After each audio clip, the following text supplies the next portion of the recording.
반갑습니다, 여러분. 오늘 우리 이제 함께 우리가 스토리텔링 오늘 공부할 부분은요, 룻기서입니다. 룻기는 4장으로 된 굉장히 짧은 성경이에요. 근데 이 4장 안에 있는 내용이요, 하나님의 은혜를 가장 잘 표현해준 책이 아닐까라는 생각을 합니다. 여러분들 여기 계신 분들 중에 헤세드라는 말 들어보셨을까요?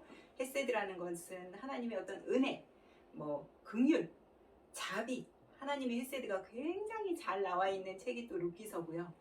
룻기서 안에는 우연일까, 섭리일까, 때마침, 마침, 막 이런 얘기들이 굉장히 이런 단어들이 많이 나와요. 이제 제가 스토리텔링으로 여러분들한테 해드리면 저게 무슨 얘기구나라는 걸 이제 아실 겁니다. 그래서 하나님은 그 룻기서를 통해서 우리가 볼 수 있는 건 하나님은 반드시 사람을 통해서 일하신다는 걸 룻기서를 통해서 우리가 볼 수 있어요. 여러분 룻기서 안에 우리가 성경 66권 안에는 여자의 이름이 제목인 책이 2권이 있어요. 하나는 오늘 우리가 함께 할 룻기, 그 다음에 하나는 에스더서인데요. 룻이라는 여자는 모압 땅에서 태어났고 모압 여자입니다. 모압에 있는 여자가 베들레헴으로 들어와서 지금 사는 얘기고요. 에스더서는 유대인 여자가, 애선 유대인 여자가 그때 당시 이제 나중에 이 사람들이 전부 이제 다 포로로 끌려가잖아요. 페르시아에서 일어난 일들을 다룬 게 에스더라고 할 수 있습니다. 룻기서의 저자는 누군지 정확하지 않아요. 학자들에 의하면 사무엘이 썼다라는 얘기도 있는데 누군지는 정확히 알 수 없습니다. 이 룻기서의 배경은 사사시대입니다, 여러분. 여호수아, 사사기, 룻기, 사무엘 상하가 있잖아요. 근데 우리가 사사기를 한번 우리 이제 공부하면서 사사기 봤잖아요. 사사기 맨 뒤에 17장부터 21장의 내용으로 그냥 보면 부록처럼 껴있는 2가지의 얘기가 있죠. 미가 신상 사건, 레위 첩사건, 그렇죠?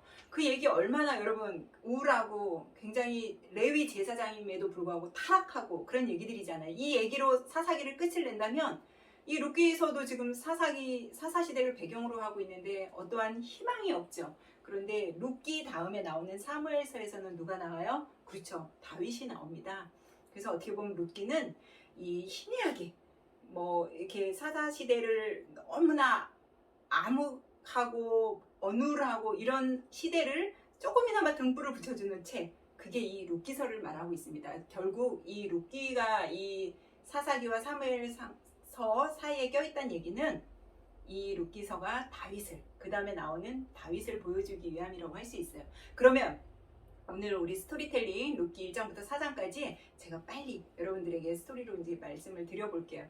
엘리멜렉이라는 사람과 나옴이라는 사람 부부예요. 엘리멜렉이라는 이름의 뜻은요, 오직 하나님만이 나의 왕이시다, 이런 뜻이고요. 나오미의 이름의 뜻은 기쁨과 희락입니다. 이름 참 뜻 좋죠. 여러분 누차 말씀드리지만 성경 안에서 어떤 그 성경 안에 나오는 사람들의 이름은요, 그냥 막 지은 이름이 아니에요. 물론 부모가 이 사람이 이렇게 될 거다 하고 지어주는 그런 이름도 있지만, 이름에 우리가 공부하다가 이렇게 같이 함께 보면서 제가 이름의 뜻을 항상 언급해 드리잖아요. 그건 왜 그러냐면 이 이름이 갖고 있는 뜻대로 이렇게 흘러가는 경우가 많기 때문이에요. 근데 엘리멜렉이라는 사람의 이름 참 좋잖아요. 뜻이 하나님만이 오직 나의 왕이다. 근데 이 룻기서를 읽어보시면 정말 이 엘리멜렉이 하나님만이 나의 왕이시다라고 그렇게 하고 살았을까라고 생각할 정도로 별로 그런 면이 보여지지 않아요. 그러니까 여러분들이 오늘 스토리텔링을 한번 따라가 보시면서 한번 그 사람의 이름대로 정말 이 사람이 살았는지 여러분들 한번 보시기 바랍니다. 엘리멜렉과 나오미가 지금 베들레헴에서 살아요. 이들에게는 2 아들이 있습니다. 말론과 기륜이에요. 근데 이 아들의 이름도요, 또 엄청나요. 말론이라는 이름의 뜻은 병들다, 기륜이라는 이름의 뜻은 끝나다, 끝장나다, 이런 뜻이거든요. 어떻게 2 아들의 이름이 여러분 범상치 않죠. 별로 좋은 이름이 아니잖아요.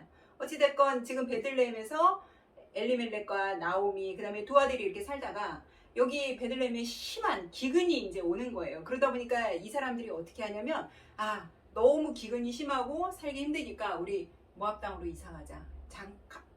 아주 영원히 모압으로 가려고 한 건 아니었겠죠. 잠시 잠깐 이 기근을 좀 피하자 해서 이제 모압으로 이주를 합니다. 이 가족들이 다 이주를 해요. 글쎄요, 어떤 이제 목사님들 설교하실 때 보면 지금 이 안에 하나님의 성소, 성전 안에 살고 있다가 이쪽으로 이방으로 넘어와서 이 부부들에게 이런 일이 닥쳤다 이렇게 얘기하시는 분들도 있는데, 글쎄요, 저는 꼭 뭐 그렇게 보는 건 아니고 어쨌든 이들이 모압으로 가요. 하나님한테 묻고 갔는지, 엘리멜렉의 이름의 뜻이 오직 하나님만이 나의 왕이라고 했으니까 이 사람이 정말 하나님께 기도해보고 이쪽으로 가도 되냐고 물어봤는지는 그건 모르겠어요. 근데 어쨌든 엘리멜렉과 나오미와 말론과 기럐이 모압 땅으로 갑니다. 이 모압 땅으로 가서 살다가 어떻게 됐냐면 엘리멜렉이라는 이 남편이 먼저 죽어요. 이 죽고 이 나오미가 이제 두 아들을 데리고 사는데 어쨌든 대를 계속 이어야 되잖아요. 그러니까 이 나오미가 말론과 기럐을 모압에서 모압 여자들하고 결혼을 시킵니다. 그래서 두 며느리의 이름은 오늘 이 룻기서의 제목인 룻이라는 여자와 하나는 오르바라는 여자입니다. 근데 이 두 여자가 다 어디예요? 모압 여자예요. 여러분, 성경에서 이 모압이라는 이 모압의 근원 아시죠? 창세기 19장에 우리가 모압하면 딱 떠오르는 게 소돔과 고모라, 그렇죠? 소돔과 고모라 뭐 그 내용 여러분 잘 아시니까 오늘 이 짧은 시간에 제가 막 그거에 대해서 언급은 안 하겠는데, 대략 얘기하면 이 모압의 기원이 된 게 이 오늘은 제목이 룻기잖아요. 그런데 창세기 19장에 있는 아브라함의 조카는 롯이에요, 여러분. 룻 이렇게 달라요. 그 롯이 어쨌든 뭐 소돔과 고모라가 너무나 막 타락하고 음란하고 이러다 보니까 하나님이 유황불로 다 거기를 치셨잖아요. 근데 그때 롯의 가족만 하나님이 끌어내셨어요. 그래서 롯 부인, 그 다음에 두 딸이 이렇게 나왔는데요. 어떻게 됐습니까, 여러분? 뒤돌아보지 말고 곧장 높은 산으로 올라가라고 했는데 이 롯의 부인이 뒤돌아보다가 소금 기둥이 됐잖아요, 여러분. 뒤돌아봤다는 건 뭘 얘기하는 걸까요? 세상적인 미련이 많이 남았다는 얘기겠죠. 그래서 롯의 부인이 소금 기둥이 되고 이 롯의 두 딸이요, 아버지하고 이제 굴속에 들어가서 사는데 세상에 큰 딸이 아버지한테 이제 자기네들도 생각을 한 거예요. 이렇게 하다가 우리한테 대가 끊어지면 어떡하지? 이렇게 생각하니까 자기 아버지한테 술을 막 먹인 다음에 밤에 오늘은 큰딸이 들어와서 아버지하고 자고 다음 날은 둘째 딸이 들어와서 아버지하고 잡니다. 그래서 태어난 아기가 첫째 딸에게서 태어난 아기가 모압의 조상이 되는 모압이고요.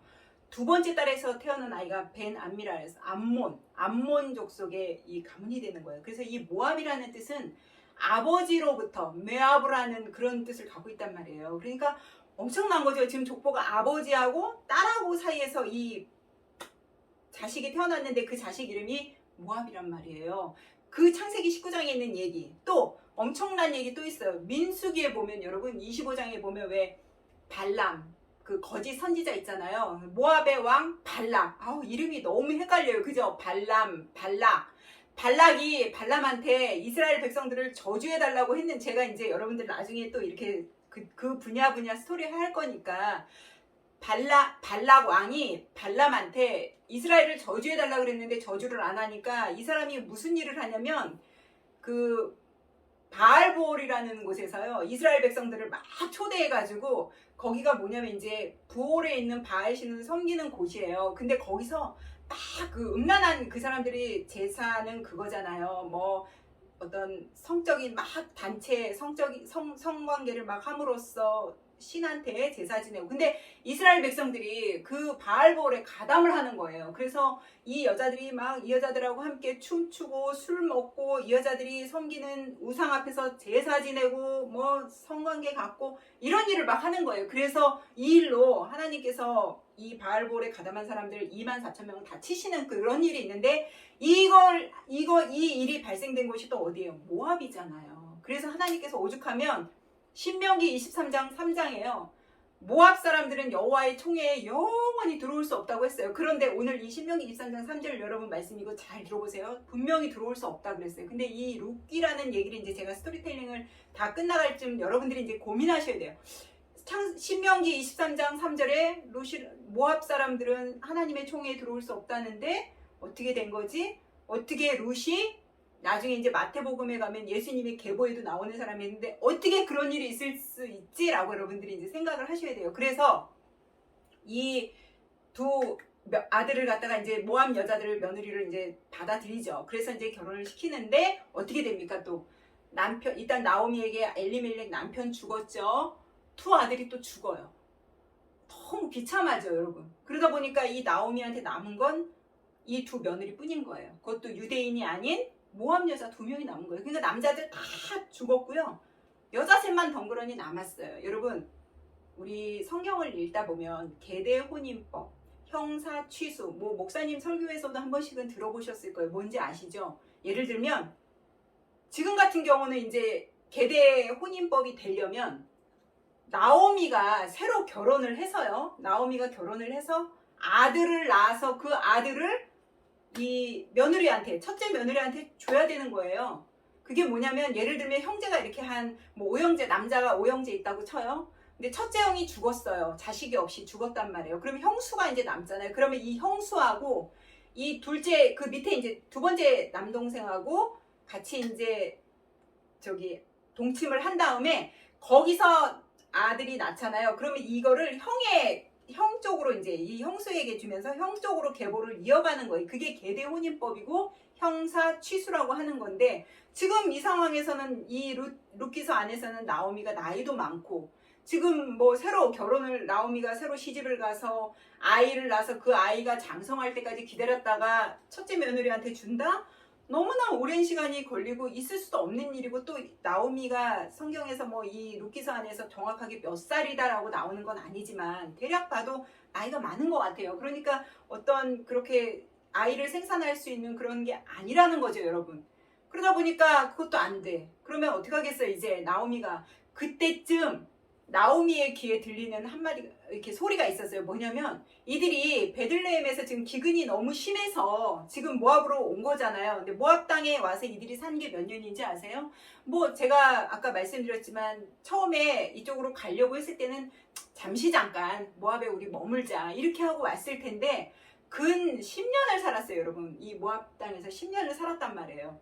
근데 그때 나오미의 귀에 뭐가 들려오냐면 베들레헴에 이제 조금 흉년이 풀리고 이제 막 볼이 추수할 그럴 때라고 이제 나오미의 귀에 들린 거예요. 그러니까 이제는 아무런 살 소망도 뭐 자식을 이어나갈 뭐 이런 게 아무것도 없으니까 나오미가 그래 죽어도 고향 땅 가서 죽자. 우리 그럴 수 있잖아요. 여기 타지에서 내가 아무도 없는데 이곳에서 죽는 것보다는 내가 고향 땅에 가서 죽자. 이런 마음을 먹습니다. 그런데 두 며느리는 모함 여자잖아요. 그러니까 굳이 이 며느리들 데려갈 필요 없겠죠. 그래서 나오미가 두 며느리를 불러놓고 얘기합니다.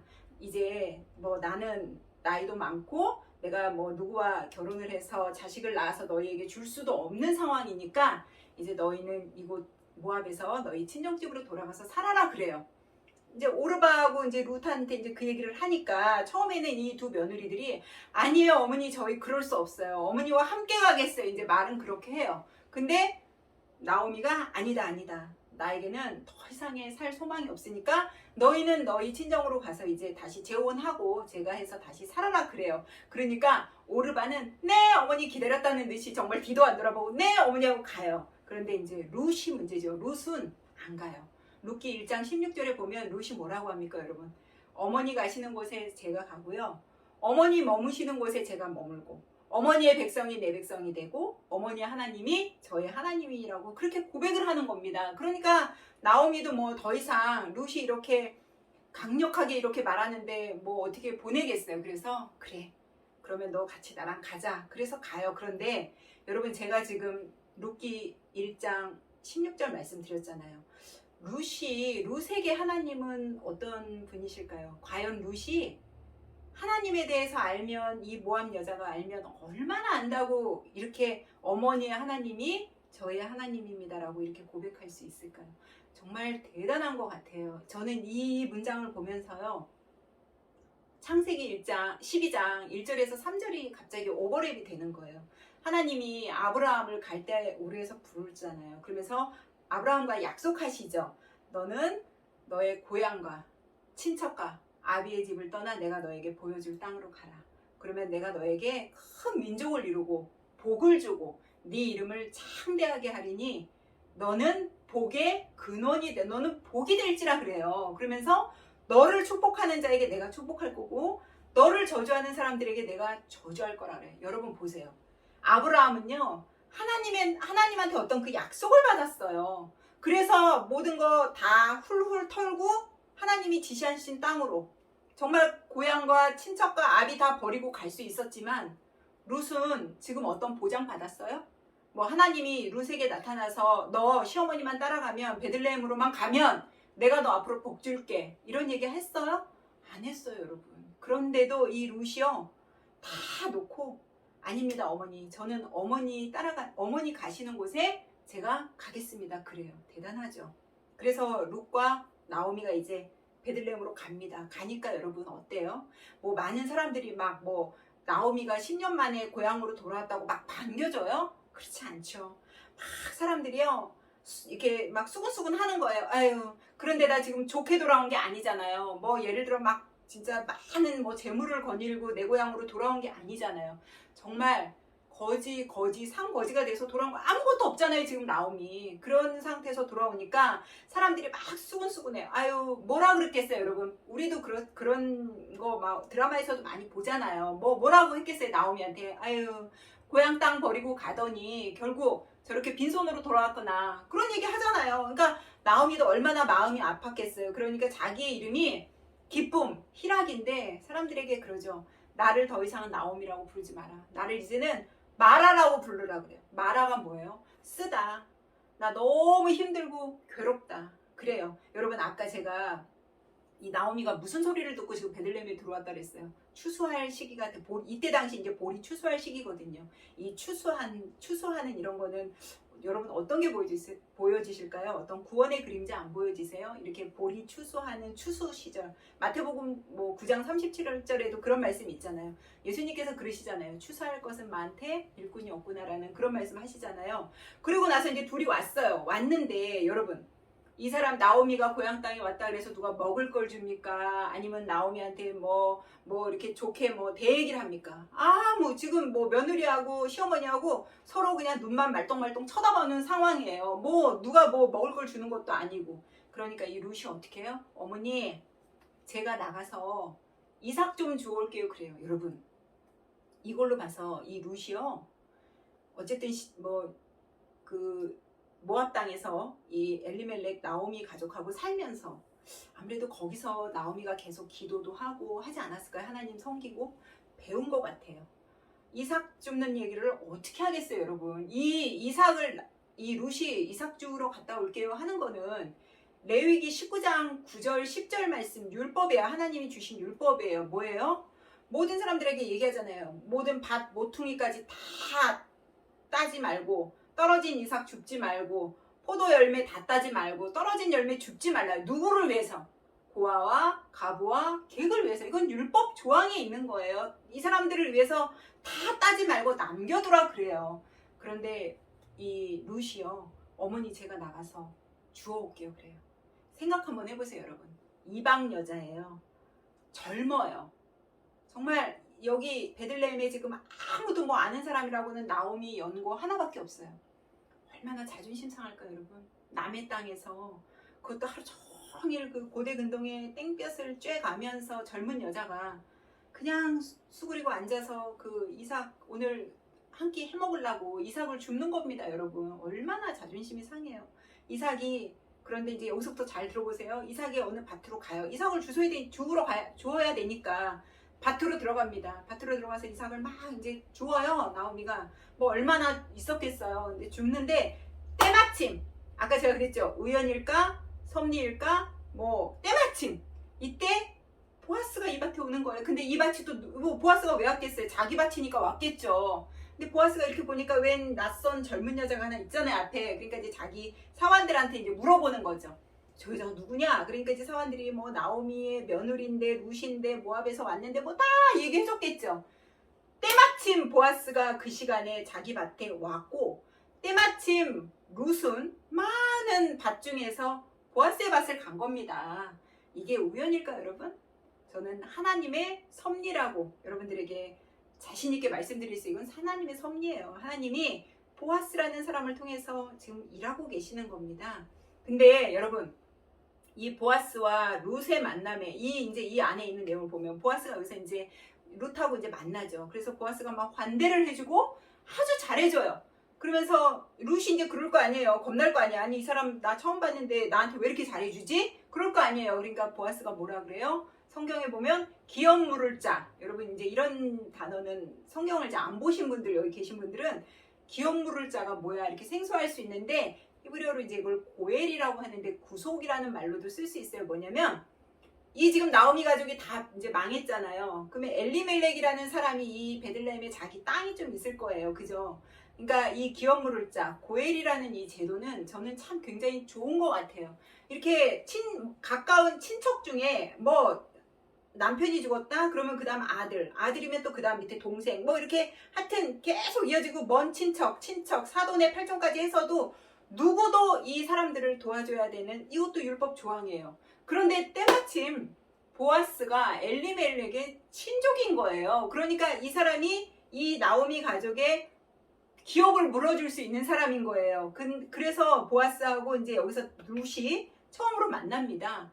너무 우연이죠, 여러분. 제가 이 말씀을 준비하면서 예전에 제가 오븐 스피치라는 걸 한 적이 있는데 그게 이제 잠깐 생각이 나는데 뭐냐면 여러분 세상에 우연이라는 물론 있을 수 있어요. 필연도 있고 우연도 있고 있을 수 있는데 저는 뭐가 옛날에 오븐 스피치 했던 게 뭐가 생각이 나냐면 어느 남자가 우리 왜 그렇잖아요, 여러분. 늘 이렇게 내가 다니는 길이 있잖아요. 근데 어느 날 이 남자가 오늘은 왠지 매일 이 길로 다녔는데 오늘은 왠지 이 길로 가고 싶더래요. 그래서 왜 그렇지? 내가 다니는 길은 이 길인데 그래서 퇴근길에 이쪽 길로 간 거예요. 가다 보니까 뭐 다니는 길은 그냥 뭐 환하고 이렇게 좋은데 이쪽 길은 막 숲이 우거지고 굉장히 그런 길이었나 봐요. 근데 유난히 오늘은 이쪽 길로 가고 싶어서 이쪽 길로 갔어요. 갔는데 가다 보니까 어떤 학생이 여학생 정도 되는 그런 애가 어떤 사람으로 인해서 막 이렇게 폭행을 당하려고 하는 그런 찰나였던 거예요. 이 학생이 막 소리 질렀겠죠.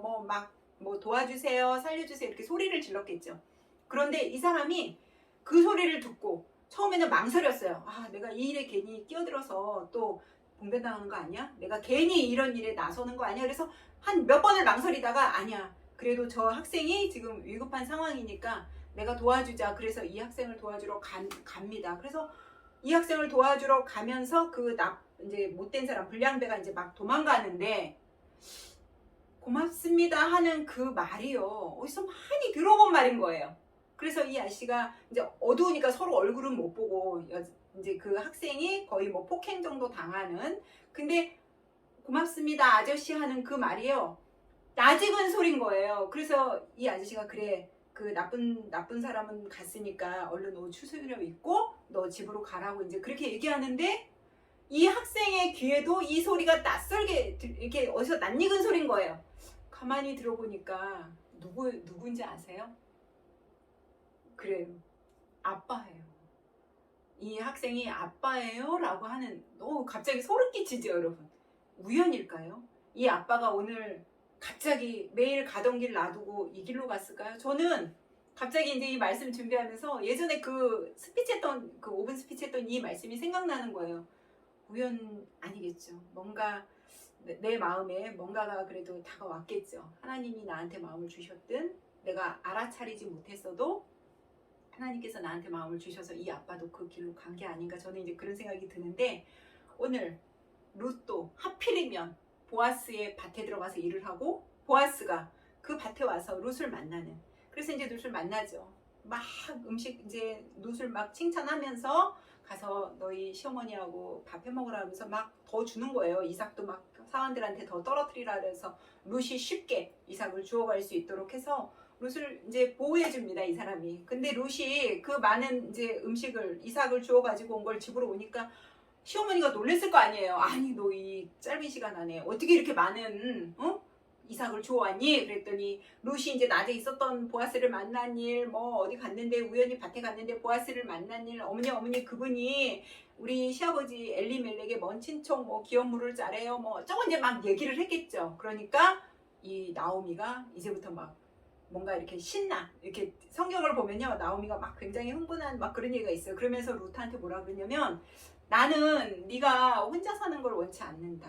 난 네가 보아스와 재혼해서 보아스와 결혼해서 행복하게 살기를 바래. 그런데 오늘이 뭐 이제 타작마당이 이제 막 보리 추수 이제 타작하잖아요. 그러니까 네가 타작마당에 가서 뭐 룻한테 막 알려줍니다. 가서 보아스가 저녁에 다 일 끝나고 누워있으면 그 발치 아래에 네가 누워있다가 뭐 보아스하고 이렇게 잘 얘기하라고 이렇게 이제 어머니가 다 얘기해 주는데 룻도 대단하죠.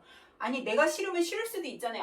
아무리 어머니가 그런 제안을 했어도 내가 아직 그 남자와 내가 뭐 재혼할 마음이 없다든지 마음이 안 갔을 수도 있잖아요. 그런데 룻은 어머니의 말씀대로 목욕 재개하고 이쁜 옷 입고 그날 밤에 타작마당으로 갑니다. 그래서 보아스를 만나는데요. 보아스가 이제 한참 자다가 뭔가 이제 놀랬겠죠. 뭔가 발 밑에 이 룻이 이제 누워 있으니까. 그래서 딱 뭐가 걸리니까 일어났는데 보니까 룻이 있는 거예요. 그런데 이 보아스도 참 현명한 사람이에요. 뭐 놀래거나 기분 나빠하거나 이게 아니라 이 룻을 막 보호해주면서 위로해주면서 정말 하나님의 그 여호와의 그의 날개 아래 네가 보호를 받으며 온전한 상 받기를 원한다고 룻기서 2장 12절에도 말씀하시는 것처럼 보아스가 이제 그렇게 룻한테 이제 말을 하면서 둘 사이가 이제 이렇게 끈끈해지는 관계가 돼요. 그런데 보아스가 이제 이날 밤에 엄청난 얘기를 하는 거예요.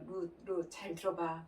내가 너희 집안에 기업 물을 자는 맞는데 알고 보니까 나보다 더 가까운 기업 물을 자가 있는 거야. 이게 순번이 있겠죠. 이렇게 뭐 큰형, 그 다음 작은형 뭐 이렇게 순서가 있듯이 기업 물을 자가 있는 거예요. 근데 만약에 그 사람이 기업을 물으겠다고 하면 나는 차지가 안 되는 거예요. 지금 누가 결혼을 못 하는 겁니다. 그래서 내가 내일 아침에 일찍 성문 앞에 가서 장로들 다 모아놓고 내가 그 나보다 먼저 기업 물을 수 있는 사람을 앞세워서 내가 물어볼게 그래요. 그래서 이제 그 다음날 돼서 이 보아스가 성문에 정말 장로님들을 다 모아놓고 마침 거기도 성경에도 그래요. 또 마침 이 기업 물을 자가 지나가는 거예요. 그러니까 보아스가 그 기업 물을 자를 이제 붙잡아서 얘기하는 거죠. 이러해서 네가 나오미 집에 기업을 물어야 되는데 너 물을래? 라고 물어요. 근데 여러분 이제 오늘 돌아가셔서 룻기서 4장밖에 안 되니까 아직 안 보신 분 계시죠? 가서 한번 읽어보세요. 성경에요. 대부분 다 자기 이름이 나와요. 근데 유일하게 아무개라고 나오는 사람이 이 사람이에요. 룻기서 4장 1절에 보면 이 사람 이름이 안 나오고요. 보아스가 뭐라고 부르냐면 아무개요 라고 불러요. 아니 얼마나 존재감이 없고 변변치 않으면 아무개라고 불렀을까요? 저는 처음에는 어떻게 왜 아무개라고 했지? 라고 했는데 이 성경을 읽어보니까 이 사람을 왜 아무개로 표현했는지 알겠더라고요. 뭐냐면 이 사람한테 기업을 물으라고 해요. 너가 나오미 집에 어떤 생계도 담당하고 이제 좀 책임을 져라 그래요. 그러니까 이 사람이 처음에 생각할 때는 무슨 생각을 한 거냐면 아까 제가 그랬잖아요. 기업 물을 자. 그 다음에 이런 거 다 율법정에 있는 거잖아요. 이삭을 다 죽지 않는 이런 거 다 하나님께서 이미 다 율법정에 주신 거예요. 이 사람이 보아스보다 더 가까운 친족이니까 당연히 뭐 이게 조건이 좋든 안 좋든 나오미 가족의 생계를 자기가 책임져야 되는 거 맞거든요. 근데 처음에 이 사람이 예스 그래요. 오케이 그래요. 그러니까 아마 속으로 저는 이 대목에서 보아스가 되게 떨렸을 것 같아요. 왜냐면 자기가 지금 이거 하고 싶은데 어쨌든 이 사람이 순번이 먼저니까 이 사람한테 기회를 준 거잖아요. 근데 이 사람이 예스 그래요. 그러니까 보아스가 저 사람이 예스 하면 어떻게 되는 거지? 그런데 이 사람이 왜 예스를 했냐면요. 이 사람은 자기의 어떤 이득만 생각한 거예요. 무슨 이득을 기업 물을 자는 맞는데 이 아무개가 기업 물을 자는 맞는데요. 이 사람은 무슨 생각을 가지고 예스를 했냐? 지금 나오미가 늙었다 그랬잖아요. 그러니까 나오미 사는 생전에 엘리멜렉이라는 사람이 남겨둔 땅에서 뭐 이제 소출되고 할 거 아니에요. 그러면 나오미라는 사람 한 사람한테 내가 생계를 책임져 주면 돼요. 근데 나오미가 죽고 나면 이 땅이 누구 거가 돼요? 이 아무개 거가 되는 거예요. 근데 딱 그 뒤에 이어서 보아스가 뭐라 그러냐면 그리고 나서 나오미의 며느리 룻이 왔는데 이 룻과 네가 결혼을 해서 아이를 낳으면 이 아이한테 이제 이 아이로 나오미의 계보를 이어주라고 하는 그 말에 이 아무개라는 사람이요 말을 싹 바꿉니다. 나 기업 못 물은다 그래요. 왜 그러냐면 정말 이 사람한테는 이 사람이 성경에도 그래요. 자기가 생각을 계산기를 두드려 보니까 손해볼 것 같다고 하는 거예요. 손해보죠 당연히. 왜냐면 이 사람한테는 정말 하등에 이익이 없어요. 이제 룻하고 이 사람이 결혼을 해서 룻이 아들을 낳잖아요. 그러면 이 모든 소유가 다 이 룻이 낳은 아들의 것으로 가니까 이 사람은 오히려 자기가 손해보는 거 맞아요. 근데 하나님이 이 율법 조항을 주셨을 때는 내가 손해를 보든 뭐 이득을 보든 상관하지 않고 정말 내 친족 중에 어려운 사람이 있으면 돌보라고 이걸 주신 거잖아요. 그래서 저는 아, 성경에서 이 사람 이름, 성경에서 정말 아무개라고 이름 쓴 건 이 사람 하나밖에 없거든요. 루키서 4장 1절에. 그래서 이 사람에 대해서 뭐 이제 그 고대 근동의 이 히브리 사람들의 어떤 자기네들의 그런 관측에 의해서 이 안 물겠다고 이제 자기가 이렇게 말을 뱉었잖아요. 그럼 뭐 신발을 이제 벗어서 이웃에게 주는 그런 것들이 있는데, 그런 관습이 있는데, 그것도 굉장히 수치스러운 거거든요. 그래서 저는 이 룻기서를 쓴 저자가 이 아무개라는 이 사람을 한 번 더 수치를 주고 싶은 마음이 아니었을까. 저는 이제 그런 생각도 한번 해봤어요. 그래서 이제 이 사람이 못 모르겠다고 하니까 순번이 누구한테 와요? 그렇죠. 보아스한테 오죠. 그래서 보아스와 룻이 결혼을 합니다. 그래서 이들이 결혼하고 바로 또 허니문 베이비가 태어나잖아요. 누가 태어나요? 오벳이 태어나잖아요. 오벳은 누구예요? 그러니까 오벳 다음에 이세 다음에 다윗이니까 다윗의 할아버지가 되네요. 근데 여러분, 보아스의 엄마가 누군지 아시죠? 네? 아, 그렇죠. 라합이죠. 기생 라합. 오늘 이제 시간이 저희가 별로 없으니까 그거에 대해서는 제가 다시 설명드리는데, 보아스의 엄마가 기생 라합이에요. 그래서 어떻게 보면 이 보아스가 어떻게 모압 여인 룻을 이렇게 자기가 흔쾌히 받아들일 수 있을까라고 생각을 해보니까, 엄마도 기생 라합이었고 이방 여인이었잖아요. 엄마의 삶을 보면서 이 보아스가 그 이방 여인들의 어떤 삶을 보지 않았나, 저는 그런 생각을 합니다. 그래서 룻기서 이제 마지막에 4장 끝에 보면 족보가 나오는데, 이 예수님이 어느 지파 계열로 와요? 그렇죠. 유다로 오잖아요. 유다부터 해서 베레스 뭐 이렇게 쭉 족보가 나오는데요.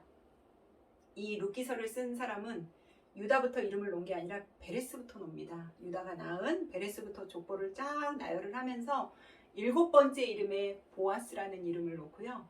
10번째 이름에 다윗을 놓습니다. 성경에서 7과 10은 완전수죠. 그러니까 이 보아스, 다윗, 이 사람 둘을 이제 룻기서 맨 마지막에 놓는데, 여러분 아까 제가 말씀해드린 것처럼 모압 사람들은 하나님의 총회에 못 들어가는데 도대체 어떻게 이 룻이 예수님의 족보에도 올라갈 수 있고 이렇게 총회에 들어갈 수 있었을까? 저는 이제 그걸 한번 생각을 해보니까 어떤 생각이 드냐면, 끝까지 하나님의 성소에 들어가려고, 그러니까 제 표현이에요. 그냥 하나님의 성소에 들어가려고 악착같이, 왜 여기 룻기서에 보면 붙쫓았더라 라고 나오거든요. 나오미를 끝까지 붙잡은 것 같아요. 그걸 하나님이 정말 너무 아름답고 이쁘게 본 거 아닐까요? 자기 자존심 다 버리고, 룻이 자기 자존심 다 버리고, 내가 뭐 이방 여인, 모압 여인, 이방 사람이지만 내가 하나님의 이 베들레헴, 하나님의 이 땅, 성소, 내가 이걸 들어가는 데 있어서는 나 자존심이고 뭐고 다 내려놓고 오직 난 이 길로 갈 거야 라고 하는 그 끝까지 붙여쳤다라는 그것 때문에 하나님께서 이 룻이라는 이 사람을 통해서 정말 예수 그리스도의 계보가 그려지게 하지 않았을까. 저는 이제 그런 생각을 한번 해봤습니다. 그래서 오늘 룻기서를 보면서 저는 로마서 11장 36절의 말씀이 생각나더라고요. 이는 만물이 주에게서 나오고 주로 말미암고 주에게로 돌아갑니다. 그에게 영광이 세세에 있을지어다. 아멘 했던 이 로마서 11장 36절의 말씀이 저는 생각나더라고요. 그러니까 여러분들이 오늘 룻기서, 우리가 또 이렇게 1장부터 4장까지 제가 스토리텔링으로 빠르게 해드렸잖아요. 이 내용을 잘 생각하시면서 어떻게 해서든지, 분명히 하나님은 신명기 23장 3절에서 모압 사람들은 하나님의 총회에 못 들어온다고 했는데 어떻게 룻이 들어갈 수 있을까? 이거 하나만 생각해봐도 무슨 일이 있어도 하나님만 붙잡으면 되는구나. 무슨 일이 있어도 십자가 앞에 우리가 나아가면 되는구나 라고 한번 생각해 보시면 어떨지 싶습니다. 오늘도 이렇게 함께 스토리텔링 하게 해서 너무 감사드리고요. 우리 다음 시간에 뵙겠습니다. 수고 많이 하셨습니다.